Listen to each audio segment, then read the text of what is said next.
Good Monday morning. Welcome to Breakfast Television. Devo Brown here with you, and Mr. Mike Eppel joining us right now from the CityNews 680 Business Center. Mr. Eppel, you had I don't know why I'm calling you Mr. Eppel. I just respect you that much, Mike. Oh, no. Thank you. You had a great weekend. I saw you in some photos at the Splashman Bashment. Yeah, the photo evidence of Eppel attending Tammy's backyard bash. Were you in swim shorts? We missed you. Beyonce invited me to her concert, so I had to attend that, unfortunately. Did you jump in the pool? I saw some shorts. No, I should have. I totally should have. You didn't do it? The pool was warm. I know I didn't. Yeah, Tam's even yelling. What are you doing? Listen, great time, though. Yeah. Great time. Beautiful night. Man, it was just, it rained a little bit, but then it eased off. It was a good time had by all. That's awesome, man. All right, not a good time right now if you are talking money. Let's get right into it. Bank of Canada setting that interest rate again.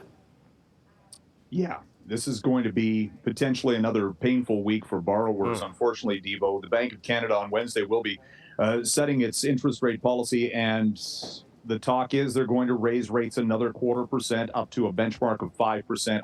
It's highest it has been in years, and this all follows Friday's report on the labor market, which continues to pump out jobs. 60,000 in June, 3 times above estimates. The economy, Devo, is not slowing down. And that's the counterintuitive thought process here, where you're saying, why do you want to slow the economy down? Yeah. Well, the Bank of Canada says that will bring inflationary pressures under control if you cool things off a little bit. They're not saying it, out loud, but they'd almost like to cause a recession for the most part and actually slow down the job creation trends that we have seen. So it's this, and everybody goes, oh, thanks, great, wonderful. You're just going to make life tougher, primarily for middle class, because, things have gotten more expensive, and then you're raising borrowing costs at the same time. Who does that hit? The people who can least afford it, and the middle class, the ultra rich, they don't care necessarily that borrowing costs are going to be elevated. I heard some kind of interesting commentary over the weekend. People saying, well, back in the day, I paid 18% on my mortgage. Well, sure, but back then the average mortgage was $70,000, right? So the carrying costs, even at 18%, were much less than what they would be today. Where mortgages are $400,000, $500,000, $600,000 for goodness sake. So interest rates going up more today actually has much more of a detrimental impact. Yeah, and it kind of coincides with what you're going to talk about next here, and that debt that continues to increase. Yes, a survey in this morning from insolvency services provider MNP Limited saying that 35% of Canadian households are already in a situation where they can't cover the monthly bills, and then another half of all households are $200 or less away from not being able to meet their monthly financial obligations. This is fully indicative, Devo, of the fact that Canadian consumers have a lot of borrowed money. What was kind of interesting, they also kind of basically asked the question, so do you regret taking on so much debt when interest rates were low and ostensibly, that was the whole talk. Interest rates, they're not going to go up. Inflation, not a thing to worry about. Borrow money. So people did. And guess what?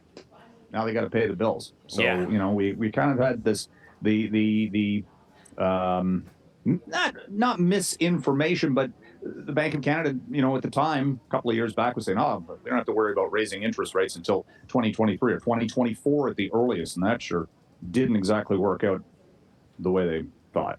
Yeah, and you think you're getting some great advice, and here you are a few years down the road, and it's a little Things change very quickly. Difficult. It's so true. Things changing quickly in the social media landscape as well. Threads, they just launched just a few days ago and are on fire, Mike.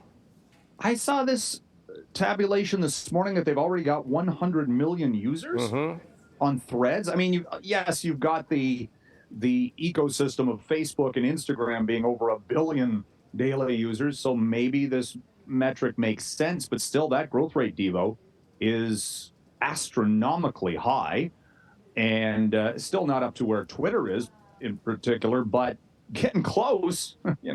This Threads thing is growing by leaps and bounds. Another study or forecast by a stock analyst says that Meta could be looking at $8 billion of revenue just from Threads alone by 2025. That's not all that far in the forecast either. So this thing's growing. I'm not signed up for it yet, but boy, You will be by the end of the consider it. day. I think so. This is the thing. The one thing I also did read, though, the fact that if you're on Threads and you want to delete it, Yeah. and you're also on Instagram, it wipes out everything. It wipes out everything. That's smart. So, you're going to get the 100 million users, but how many of those are going to actually be active? You know what I mean? Like, I've gone on there. Over the weekend, I went and looked at it maybe 3 times where I continued to look at Twitter. So, we'll see if people are going to use both. I think they're going to choose one or the other, and let's see where they're active on when it comes to that social media. Yeah.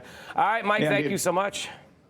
All right. Appreciate you. Mike, actually, as we go to sound off here, the best concert you ever went to quickly? Wow. Keith Urban last year was excellent at Budweiser.